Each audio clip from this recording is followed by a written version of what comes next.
Salut, c'est Alex. Dans cette vidéo, on va voir ensemble les 10 erreurs à absolument éviter si vous voulez démarrer votre business. Et en plus de ça, je vous partagerai à la fin de la vidéo 2 recommandations si vous voulez absolument éviter de faire ces erreurs et avoir le maximum de chances de réussir votre entreprise. La première erreur à vraiment éviter, c'est de ne pas tester la demande. Je vois beaucoup trop de personnes qui se lancent et qui se disent voilà, j'ai une idée de business géniale, je suis certain que ça va marcher. Et puis, qui vont travailler sur leur entreprise pour se rendre compte qu'en fait, il n'y a pas de demande pour ce qu'ils ont à proposer. Donc, ce que je vous invite à faire, c'est de tester la demande. Par exemple, si vous voulez vendre une formation vidéo, créez simplement une page de vente et voyez s'il y a des personnes qui achètent votre produit. Ou ça peut être tout simplement de poster une annonce pour quelque chose, ça peut être de envoyer des messages aux personnes qui seraient potentiellement vos clients et voir s'ils ont de l'intérêt pour votre produit et est-ce qu'ils seraient prêts à l'acheter. Et je vous invite aussi à vous méfier de tout ce qui est les formulaires genre études de marché. Est-ce que vous seriez prêt à acheter ce produit si blablabla blablabla. Quand on reçoit un formulaire, on va répondre différemment que quand ça sera le moment de passer à l'action et de sortir la carte bancaire. Donc la seule manière en fait de vraiment tester la demande, c'est tout simplement d'avoir un bon de commande, c'est d'avoir un site internet qui vend votre produit et de voir si les gens mettent leur carte bancaire pour acheter votre produit ou votre service, et ça sera un peu la seule manière en fait de tester la demande et de tester s'il y a vraiment une demande pour votre produit, pour votre service et si votre idée de business tient la route, tout simplement. La deuxième erreur que je vois assez souvent, ça va être de créer un produit qui ne résout pas un problème ou qui ne répond pas à un besoin. Ça va être compliqué de vendre votre produit, votre service s'il ne résout pas un problème ou s'il ne répond pas à un besoin parce que forcément il y aura beaucoup moins de demandes pour votre produit, votre service.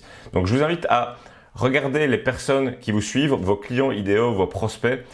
Quelles sont ces personnes, quels sont leurs besoins, quelles sont les choses qu'ils n'arrivent pas à faire, qu'est-ce que vous pourriez créer pour résoudre ce besoin, résoudre ce problème et quel type de problème est assez, entre guillemets, douloureux qui fait en sorte que si vous pouvez le résoudre, des personnes seront prêtes à vous donner de l'argent pour résoudre ce problème tout simplement. Par exemple, dans ma situation, un des premiers produits que j'ai créé, c'était un produit dans le domaine de la musique. Donc j'avais beaucoup de musiciens, de producteurs de musique qui me suivaient.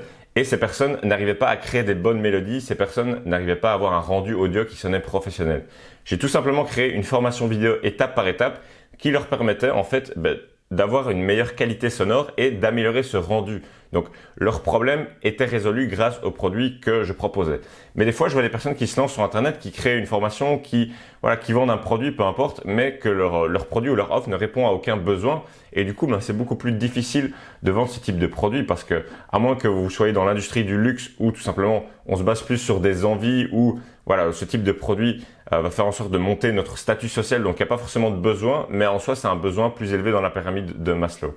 Mais sinon, si vous voulez créer un produit, une formation vidéo, un produit d'information, un service, basez-vous tout simplement sur un besoin qui est présent dans le marché et essayez de résoudre ce besoin, ce problème de la manière la plus simple, efficace possible. La troisième erreur à absolument éviter, c'est de se lancer dans un marché qui n'a pas de pouvoir d'achat. Parce que si vous voulez gagner de l'argent avec votre entreprise et que vous proposez des produits et des services à vendre à des personnes qui en face n'ont pas de pouvoir d'achat, n'ont pas la possibilité de dépenser de l'argent, vous n'allez pas pouvoir faire des ventes, vous n'allez pas pouvoir gagner de l'argent. Et même si vous allez peut-être vous en sortir, faire quelques ventes par-ci par-là, ça va être très compliqué en fait de faire croître votre entreprise. Pour vous donner un exemple, tout simplement, si vous voulez lancer un business autour d'une thématique qui touche plus les enfants, les adolescents ou les étudiants, ça va être compliqué de vendre des produits ou des services parce que ces personnes n'ont pas de revenus, donc elles ne pourront pas acheter. Elles devront demander l'autorisation à leurs parents pour acheter ce que vous avez potentiellement à vendre, donc ça va être un petit peu compliqué. Voilà, si votre passion c'est les cartes Pokémon et que vous voulez créer du contenu sur les cartes Pokémon et puis vendre un club privé qui parle de cartes Pokémon, je pense que la plupart des gens qui jouent avec des cartes Pokémon, c'est des enfants, donc ça va être compliqué en fait de créer un gros business autour de ça. Même si c'est toujours possible, ça va être juste un petit peu plus compliqué au niveau de la monétisation. Après, vous pouvez aussi choisir l'option de créer un business qui ne se base pas sur la vente de produits, mais qui peut générer des revenus, par exemple par le biais de la publicité. Si vous avez une grosse audience avec des partenariats avec des marques, c'est aussi une possibilité.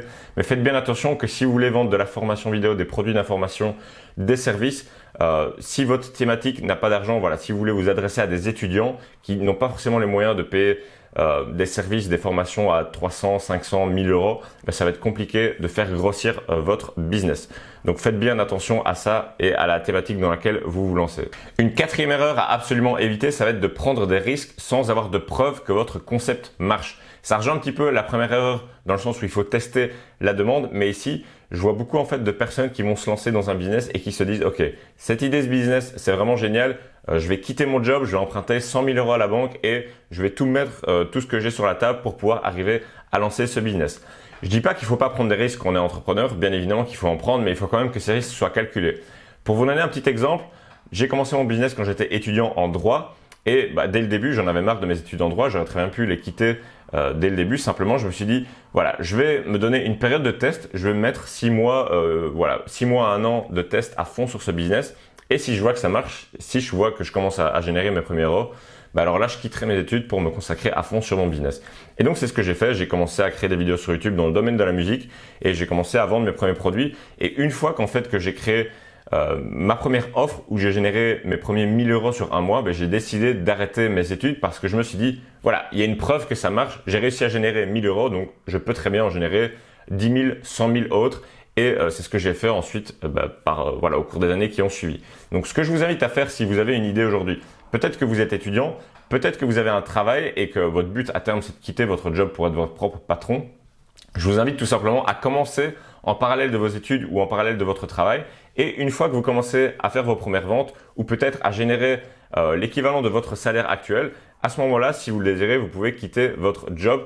Mais je vous déconseille de le faire avant ça, à moins que vous ayez pas mal d'argent de côté et que vous pouvez vivre tout simplement sans travailler pendant une bonne période de temps. Parce que le problème quand on quitte son job, c'est qu'on va avoir une pression dans le sens où voilà, vous avez peut-être probablement un loyer à payer, des factures à payer. Et si vous voyez votre argent qui diminue sans qu'il y ait de rentrée de la part de votre projet de business en ligne, ce qui va se passer, c'est que vous allez avoir de l'anxiété, vous allez avoir de la pression et vous allez chercher des solutions rapides à un problème qui en fait est sur le long terme. Dans le sens où créer un business, il faut prendre des décisions qui vont durer sur le long terme. Il ne s'agit pas de se dire, voilà, demain je dois payer une facture, comment est-ce que je peux générer 50 euros aujourd'hui ou 100 euros aujourd'hui. C'est plus des petites actions mises en place tous les jours qui sur le long terme vont apporter de grands résultats. Et il n'y a rien de pire de devoir prendre des décisions court terme pour votre entreprise. Donc vraiment, si vous voulez quitter vos études ou quitter votre job, commencez par démarrer votre projet de business en ligne ou de business en dur, peu importe, en parallèle de vos études et de votre job. Et une fois que vous avez gagné vos premiers 1000, 2000, 3000 euros, peu importe, au moment où vous vous sentez confortable, quittez votre job ou vos études si c'est ça que vous voulez faire. La cinquième erreur que je vois assez souvent, c'est de s'associer avec un ami pour créer un business. Donc, faites bien attention à qui vous choisissez comme partenaire, comme associé pour votre entreprise. C'est pas parce que vous êtes ami avec quelqu'un et que vous passez beaucoup de temps et que vous vous entendez bien avec cette personne-là qu'il faut absolument créer votre business avec votre ami. Tout simplement, si aujourd'hui vous voulez avoir un associé dans votre entreprise, posez-vous la question de vraiment pourquoi choisir telle ou telle personne. Est-ce que la personne que vous voulez choisir apporte quelque chose de particulier, une compétence, des ressources, des connaissances, peut-être des investissements, du capital que vous n'avez pas? Ou est-ce que vous avez choisi cette personne simplement parce que voilà, c'est un ami, vous connaissez depuis longtemps et puis vous vous entendez bien et vous vous dites que ça va être sympa de se faire des repas d'affaires entre amis. Tout simplement, posez-vous vraiment cette question parce que créer un business, c'est une décision sur le long terme, c'est un engagement, c'est un petit peu comme voilà, avoir un enfant, c'est quelque chose qui va vous demander beaucoup de votre temps, beaucoup de votre énergie, beaucoup de votre attention. Ça va pas toujours être facile, c'est un petit peu comme se marier avec quelqu'un, de choisir un partenaire de business. Donc il va y avoir des moments difficiles, il va y avoir des remises en question et donc si il n'y a pas de raison valable pour laquelle vous vous associez avec cette personne, peut-être que ça ne vaut pas la peine tout simplement de s'associer avec cette personne. Soit vous pouvez le faire tout seul de votre côté, soit vous pouvez trouver une personne qui apporte quelque chose sur la table que vous n'avez pas. Si vous vous associez avec quelqu'un qui est exactement comme vous, qui a le même savoir que vous et qui a la même personnalité que vous, ça n'a pas vraiment d'intérêt en fait. C'est juste, vous allez juste diviser vos profits en deux et vous allez avoir deux personnes qui sont semblables. Donc si vous vous associez, je vous invite à vous associer tout simplement avec quelqu'un qui aurait une personnalité un petit peu à l'opposé, une personnalité complémentaire. Et pour ça, vous pouvez faire le test de personnalité des 16 personnalités, donc le test MBTI. Donc voilà, il y a un site internet qui permet de faire ce test gratuitement, MBTI 16 Personalities Test. Vous pouvez taper ça sur Google et ça vous donnera en fait votre type de personnalité et voir quelles sont vos forces, quelles sont vos faiblesses. Et essayez de trouver quelqu'un qui est bon là où vous avez des faiblesses en fait. Comme ça vous permettra d'avoir un associé qui est complémentaire et qui pourra faire les choses que vous n'êtes pas naturellement prédisposé à faire de bonne façon. La sixième erreur que je vois assez souvent, c'est de ne pas persévérer assez. Je vois beaucoup de personnes qui se lancent dans un projet d'entreprise et qui se disent voilà, je vais y aller, je vais me lancer à fond, etc. et qui après 1 mois, 3 mois ou 6 mois ou même 1 an abandonnent parce qu'ils n'ont pas eu les résultats qu'ils désiraient avoir. Et je comprends, ça peut être frustrant, on démarre à faire quelque chose, voilà, on travaille dur sur ce projet et puis on n'arrive pas à avoir les résultats qu'on voulait avoir.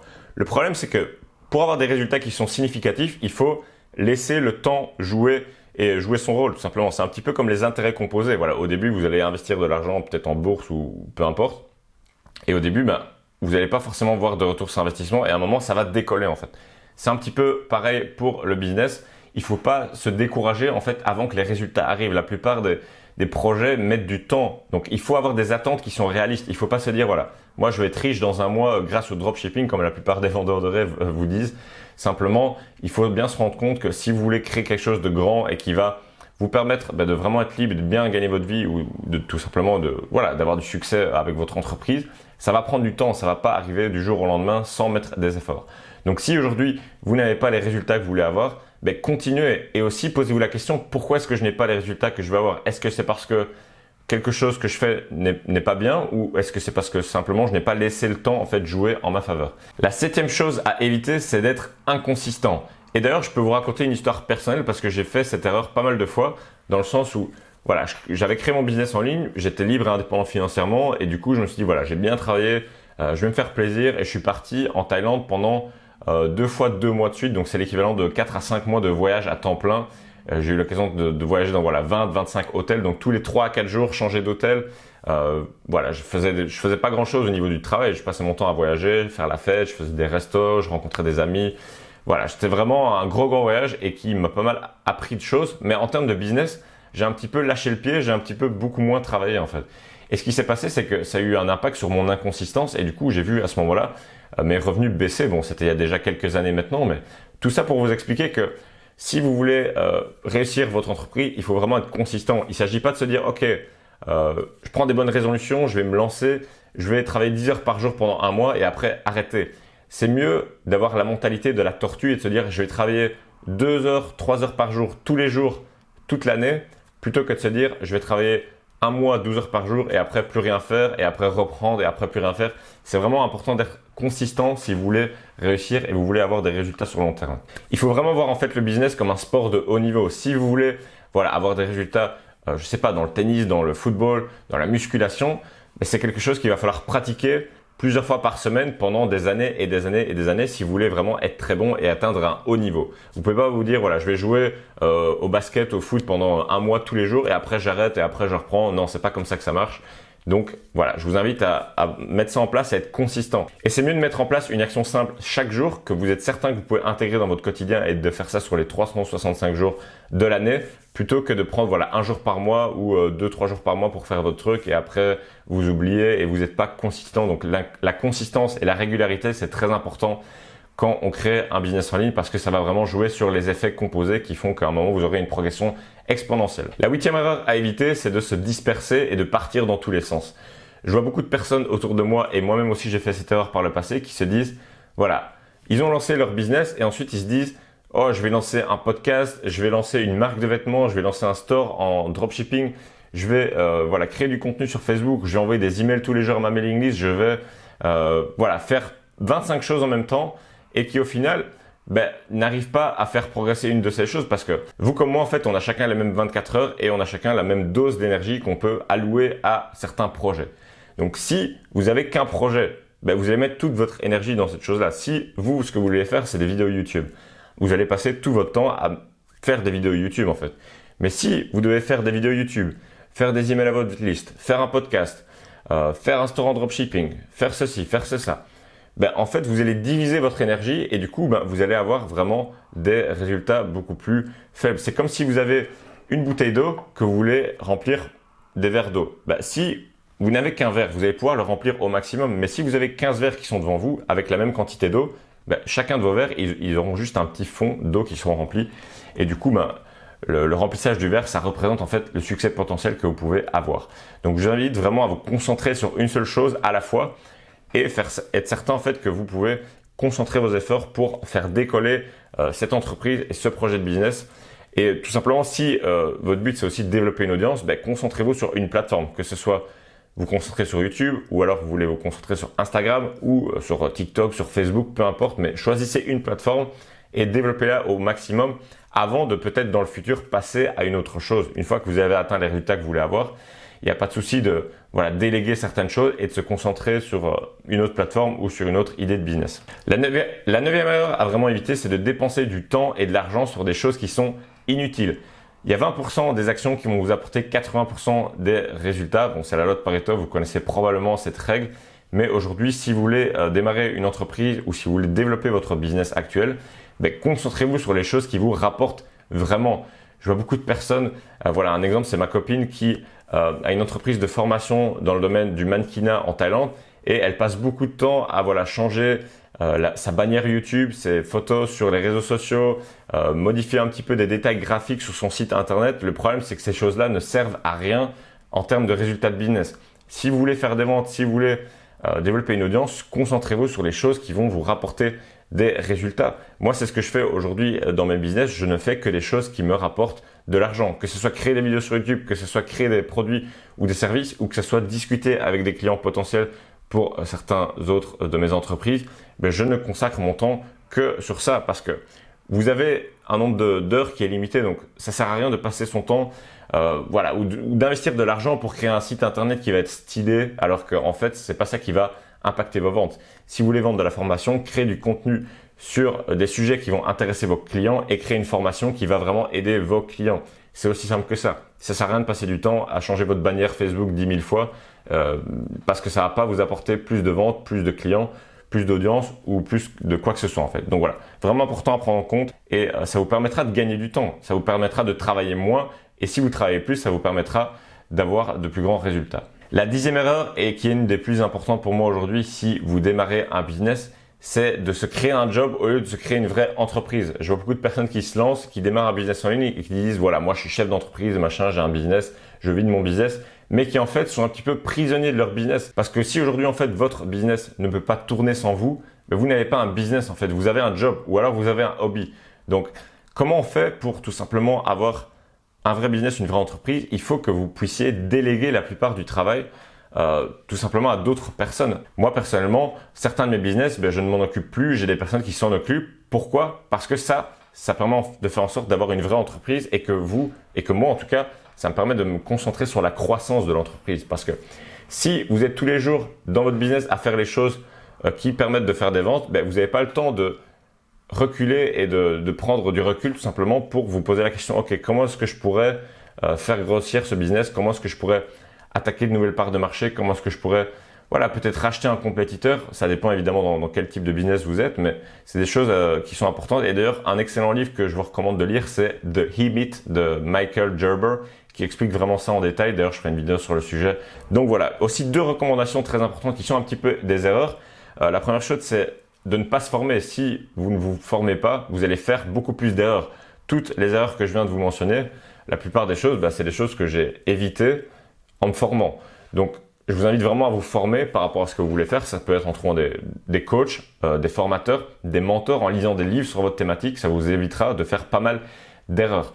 Et une autre chose en fait aussi qui est importante, c'est de s'entourer des bonnes personnes parce que si vous avez un projet d'entreprise, forcément qu'il y a d'autres personnes qui sont passées par là et qui ont fait ce que vous voulez faire. Donc, je vous invite à vous entourer de ces personnes-là parce que ça vous évitera tout simplement de faire des erreurs. Personnellement, j'ai un réseau d'amis, un cercle d'amis qui est entrepreneur et qui est aussi dans le business. Et donc, dès que j'ai une idée ou ce genre de choses, je le partage avec eux. Et peut-être qu'ils ont déjà fait cette chose-là et ça m'évite en fait de faire beaucoup d'erreurs, de perdre beaucoup de temps et de perdre beaucoup d'argent. Donc, si aujourd'hui, vous démarrez votre business ou que vous voulez vous lancer, que vous avez déjà un business et que vous voulez aller plus loin et le faire plus grandir et avoir de plus grands résultats, vous avez préparé une série de formations offertes. Le lien se trouve juste dans la description. Et dans cette série de vidéos de formation offertes, tout simplement, je vais vous partager vraiment les erreurs à éviter. Je vais vous partager aussi comment augmenter vos ventes, comment développer une audience en partant de zéro, une audience de clients qui achètent vos produits sur Internet. Et voilà, quelles sont les bonnes idées de business à faire sur Internet, comment bien choisir sa thématique et comment se lancer si on n'a pas d'argent, si on n'a pas beaucoup de temps ou qu'on n'a pas d'expérience. Donc voilà, cette formation elle est totalement offerte. Je vous explique vraiment comment j'ai fait pour créer mes différents business en ligne et passer de 0 à 6 chiffres de profit par an alors que j'étais étudiant en droit et que je n'avais pas d'argent. Le lien se trouve dans la description pour rejoindre cette formation offerte. Ça sera tout pour cette vidéo. Je vous dis à très bientôt pour la prochaine. Ciao, ciao.